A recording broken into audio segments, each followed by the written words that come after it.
as I said at the top of this episode, we've not played all of the big candidates for Game of the Year, but also something we've always done on this podcast is pride ourselves in putting our personal preferences first. This isn't an objective podcast. Like our top 100 list that started this whole show off was always our subjective lists, which is what made them interesting to talk about. You know, the different angles we came from and how we regard gaming in our own different personal ways. Last year, we decided to award a AAA Game of the Year award, an Indie Game of the Year award, and a Playdate Game of the Year award. But we're not going to do that this year because we really haven't played the same games as each other. No. Our predilections also tend to be so wildly different to each other, which is hopefully what makes this show interesting to listen to. It's certainly what keeps it interesting, you know, for us to keep talking to each other about. Yeah. So we are going to give 2 individual awards for our own personal games of the year and also an honorary runner-up each. So, first of all, runners-up. Chris, what's your runner-up game of the year?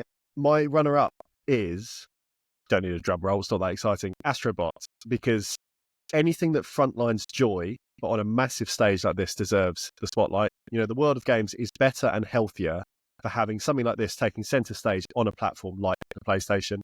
So this is my way of saying, Sony, please do more fun, weird stuff.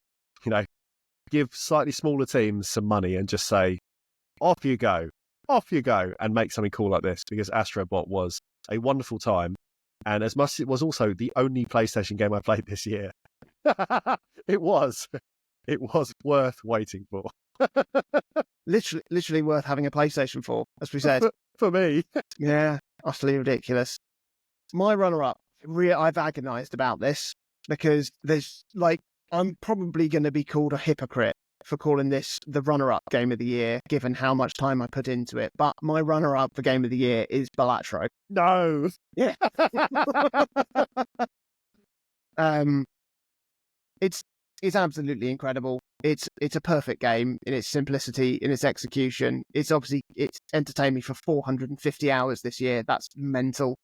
I don't think any other game has done that aside from maybe Binding of Isaac, but even still, I don't think I put that much time in like that shorter space of time. Yeah. You know, into it. It is absolutely extraordinary. It's the perfect sort of perfect. It's the perfect. It's the perfect reduction of the roguelike idea.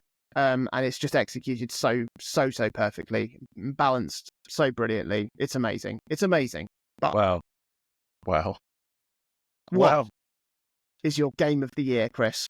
My 2024. My 2024 game of the year is probably not a surprise if people listen to this episode, but it was a surprise to me working this all out, because I want to give it to Be Kind to Yourself on the Playdate. Amazing. And I wouldn't have thought at the start of the year that my favourite game of this entire calendar year would be a game for the Playdate. But I don't know how anyone is able to create something this bite-sized, but this more-ish. You know, the thought of a single developer, similar to Balatro, because that's a single developer as well. But the thought of a single developer building and tweaking and iterating something to produce a game of this mechanical quality just blows my mind. And the Playdate does not have the biggest install base. And I want to shout this out basically to say, if anyone has a Playdate, I really, really think people should try this game out, because it might not click for everyone. It's a very specific reason it scratches every itch on my entire head and body for me personally. But it's something that I think is just such a tremendous success for what it's trying to do. And as I mentioned, I couldn't stop playing it. So it dwarfs everything else that I played this year. I probably didn't play it quite as much as Deadly Premonition, just in terms of the time it took to get that running. But I played it more than any contemporary release, and I absolutely loved it. So my game of 2024, my personal game of the year, is Be Kind to Yourself for Playdate. What's your game of the year, Jonathan? Thanks for asking. What have you put down as your game of the year? If it's not Balatro that you played for literally half of the year, what's at the top? Well, Chris, my game of the year 2024 is Animal Well. Oh, yeah, I suppose that makes sense. I mean, I think, again, like I said, I agonized over this, but something I value, you know, more and more in my games is games that do something different, and games that feel different and feel special. And Animal Well is exactly that. Like, I know I sort of summed it up earlier, but it is so difficult to describe.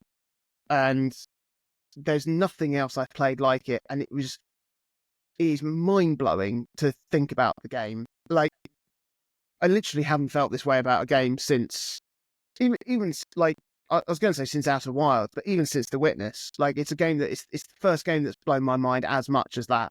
Yeah. And it is, yeah, Balatro is obviously incredible and so much fun. And it's like an excellent packet of crisps that I'll have a lot of. But Animal Well is the greatest individual dining experience I've had this year. Yeah. Yeah. And it deserves to go down as I honestly think it will go down as one of the best games of the decade. Wow. I really do need to play it. It's special. I think it's impressive that 3 of our 4 games of the year or runners-up are made by single people. Like, everything apart from Astrobot is a one-person team. Is Balatro a one-person team? Yeah. I didn't know that. Yeah, single guy, I think. Hang on 1 second. Oh, yeah. Like that. Yeah. That says something. Maybe about the way that we're playing games. Maybe about the games we're kind of drawn to, or maybe just about how the industry is at the moment in terms of kind of the bloat on one end versus the kind of potentially more unique experience or distinct experiences that people are making on the other end, where people have an idea and they just let the idea percolate over a number of years until they make something that might go on to define them, in the case of like Animal Well or Balatro. So, yeah, shout out games. Shout out those cool kids making them.